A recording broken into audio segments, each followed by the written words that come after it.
حمزه بابا وایي چې ژوند ته وګوره ژوند څه دی، ژوند ته وګوره ژوند څه دی، همه کار دی همه کار دی، هغه ژوند په مرګ حساب دی په دنیا کې چې اوسګار دی.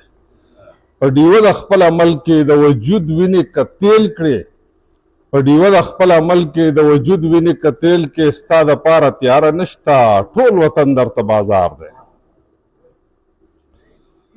څوک چې په ژوند کې څه کردار ادا کړي، څه کار وکړي، څه کارنامه وکړي، نو هغه خلک بیا ستایي او خلک یې بیانوي. یو فلسفي وایي چې که ته غواړې چې تا دې د مرګ نه پس څوک یاد وساتي نو یو کتاب ولیکه، او که کتاب نشي لیکلی نو یو کارنامه وکړه چې څوک پې کتاب ولیکي. نو عزیز صاحب چې دی هغه کتاب هم لیکلی دی او د کتاب لیکلو کارنامې هم کړي دي. پروفیسر عزیز زمونږ یو داسې شخصیت دی چې هغه د پښتو په بنیادونو کې خپله نامه پیدا کړې ده او ځان له یو پیژندګلي هم پیدا کړې ده او خپل کردار یې هم ادا کړی دی. کم پوه خلک چې نو هغوی نوی کار کوي او د نوی کار کړی دی، د یو نوې لاره پرانیستی دی، یو نوی رنګ یې متعارف کړی دی او د دې خلکو کردارونه چې دا بیا ستایلی کېږي. دا مونږ چې راټول یو دا هسې نه ده، د ده د کلام د ده د افسانو ذکر چا ونه کړو، د ده افسانو یوه ټولګه هم وایي چې تیاره ده. د دې دا کتابونه چې دي دا د دې په شا باندې یو مجاهده ده، یو محنت دی، یو اخلاص دی، یو تخلیقي جوهر دی. تخلیق کار چې دی چې څومره ډېر وګرځي نو هغومره ښه تخلیق کاري، او ریسرچر چې څومره ډېر کیني نو هغومره ښه تخلیق کاري، هغومره ښه تحقیق کاري. نو د څېړنکار دپاره ناسته ضروري او د شاعر ادیب افسانه نګار ناول نګار ډرامه نګار دپاره ګرځېدل ضروري چې دی څومره ژوند وګوري، ژوند چار چاپېره وګوري او د هر څه نه خبر شي، نو هله بیا دی مخ په وړاندې تللی شي. تر څو چې زموږ د هزارې تعلق دی نو هزاره ډېر لوی لوی ادبي شخصیتونه لري، یو نه درزنونو ادبي شخصیتونه لري او هغه ټول شخصیتونه په خپل خپل ځای زموږ دپاره ډېر د ستاینې دي. زموږ هغه ملګري چې دي کوم چې کار کوي د خپلې ژبې، د خپل قام، د خپلې خاورې، د خپلو خلکو، د خپل تهذیب، د خپل ثقافت دپاره، نو دا هغه خلک دي چې دا د قدر وړ خلک دي. دا زموږ فخر دی. موږ په دې نازیږو چې دوی په هر قسمه حالاتو کې خپل دغه کار جاري ساتلی دی. او زه نن بلکې دا دویم ځل شو چې محسن او د هغه ملګري یو هنګامه را جوړه کړي او راټول کړي، دا مشران هم راټول کړي، مونږ هم راوغواړي او مونږ د یو بل سره مخ کړي او د یو بل د اورېدو موقع راته راکړي. دا ډېره لویه خبره ده. دا هر څوک نشي کولی. دا جذبه، دا تخم چې دی، دا چې په کومو ځوانانو کې، دا د دغه ځوانانو برکت چې مشران هم راولي او کشران هم راولي. نو څنګه چې شاکر صاحب وویل چې یاره ځوانان پکې پکار دي، ماشومان پکې پکار دي، نو هغه به هم را شروع شي، ورو ورو به داسې وشي. او مشاعرې بیلګ دی او دا کانفرنسونه سیمینارونه دا بیلګ دی، ځکه چې دا دواړه د یو بل د نوعیت نه بیل څیزونه دي. ځکه چې دا یو ځای شي نو بیا هغسې نه چلیږي، یا پکې شاعران خفه کېږي او یا څېړنکاران خفه کېږي. نو د دې وجې نه دا خیر دی، داسې کېږي کله کله، خو دا دی چې شاعران هم اهم خلک دي. داسې نه چې یوازې څېړنه ده، یوازې ریسرچ دی. اصل خلک چې دي دا د تخلیق کاران دي، شاعران، افسانه نګاران. هغوی د زړه په زور لیکل کوي او دا نور چې دي نو دوی د وجود او د مزغو او د محنت په زور لیکل کوي. نو د دې دواړو ترمنځ فرق دا دی چې د شاعر ادیب دا خبره چې دا د زړه نه پاسي او په زړه کیني. نو چې کم سیز داسې وي نو د هغې په شا ډېر محنتي، د هغې په شا ډېره جذبه وي، د هغې په شا ډېر اخلاصي. وختي مونږ بحث کوو، زمونږ یو وټساپ ګروپ دی، شاکر صاحب راته رایاد کا چې په هغې کې یو ځل یو ملګري افسانه وړاندې کړه، نو په هغې باندې ملګرو بحثونه کول، بحثونه یې پې کول. نو هغې کې د افسانې ماهر چې دی نورالامین یوسفزي په آخر کې یو کمنټ ورکړو، وایي چې یاره افسانه په فني لحاظ بلکل پوره ده، په فکري لحاظ هم پکې یو پیغام شته، خو بلکل د جذبې نه خالي ده، جذبه پکې نشته. نو هغه چا چې لیکلی و نو هغه وایي او دا ما په ای آی لیکلې ده، وایي دا ما په خپله نه ده لیکلې. د مشین د جذبې نه عاري دی.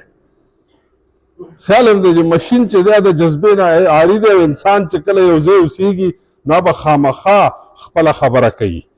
د عزیز صاحب په خبرو کې زمونږ خبرې دي، د هغه په شاعرۍ کې، د هغه په لیک کې، د هغه په ژوند کې، د هغه په کردار کې د استاذ په حیثیت. نو دغه خبرې چې دي دا زمونږ خبرې دي، نو مونږ یې ځکه قدرو، مونږ یې ځکه منو، مونږ یې ځکه خپلوو، مونږ غواړو چې د هغه عزت دې وشي او د هغه دا کار چې دی دا د ولس ته ورسي.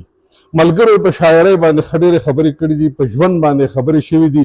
زه ډېر تفصیل ته نه ځم، خو یو خبره ده هغه دا ده چې څو پورې څومره تجربه نه راغلي په ژوند کې نو د هغې پورې د یو کار نتیجه هغسې نه راځي. لکه یو سړی دی هغه د خپل ښایست نه نه خبر، هغه نارکسیزم چې دی د نرګسیت چې دی د کوم ځای نه شروع شوی دی، نو دا یو سړی ځان ته په اوبو کې کتل، په اوبو کې ځان لیدلی، په ځان مین شوی چې یاره زه خو ډېر ښکلی یم.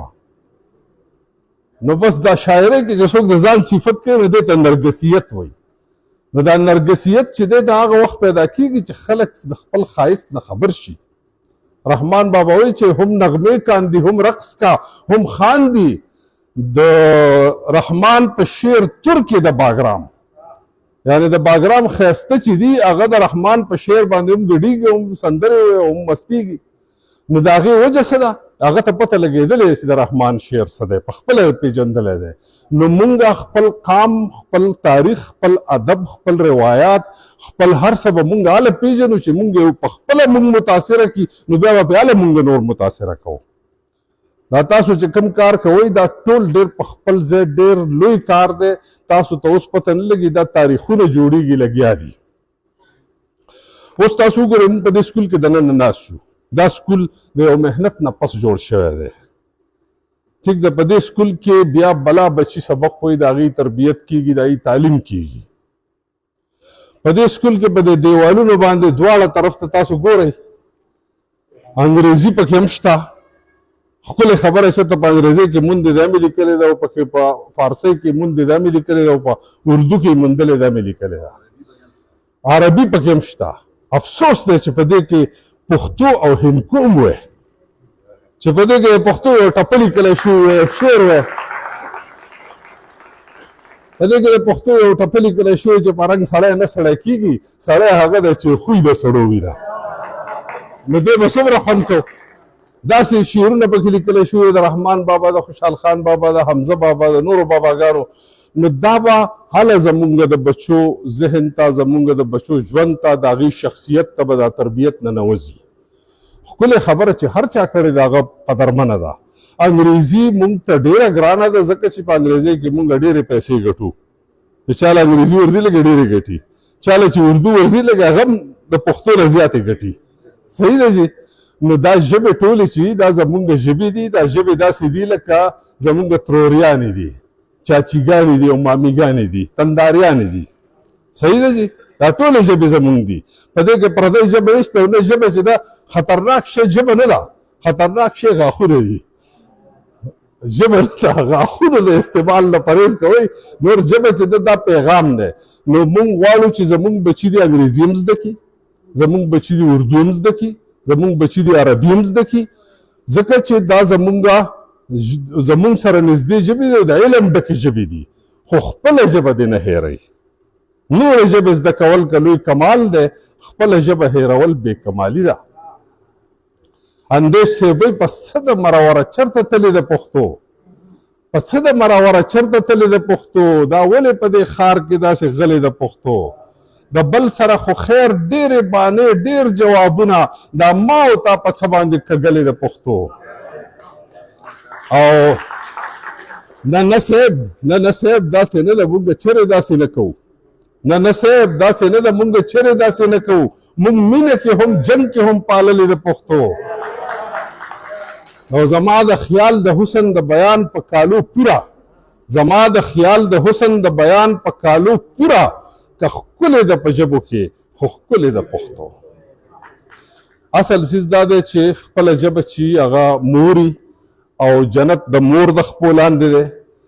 که ستا مور ناجوړه که ته د ترور ډېر خدمت وکړې او د چاچي او مامي او تندار ډېر خدمت وکړې یقین نه لرمه چې جنت درته میلاو شي. اول به د مور خدمت کوې، بیا به د ترور خدمت کوې، بیا به د چاچي خدمت کوې، بیا به د مامي خدمت کوې.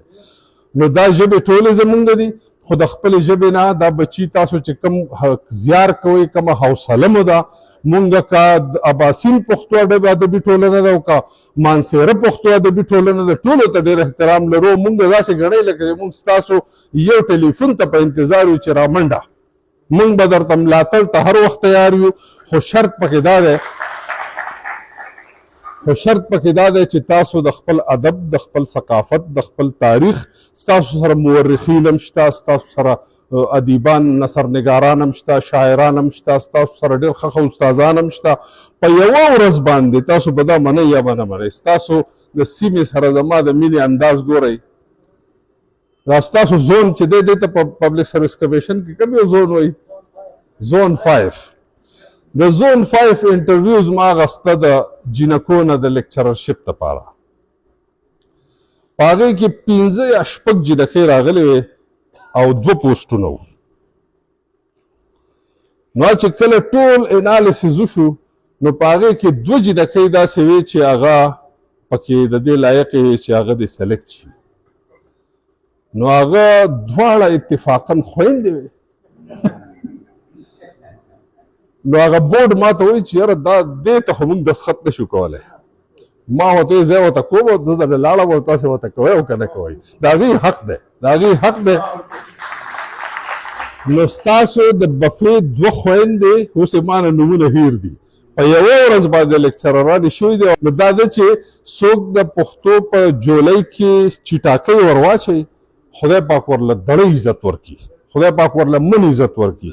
دغسې هره مورنۍ ژبه چې ده، یوازې پښتو نه، خو موږ څوک د پښتو په هکله خبره کوو نو ځکه.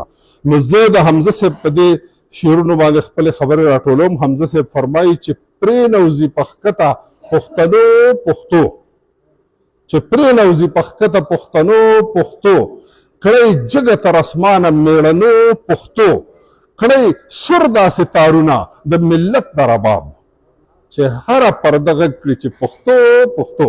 ډېره مننه، ډېره مننه.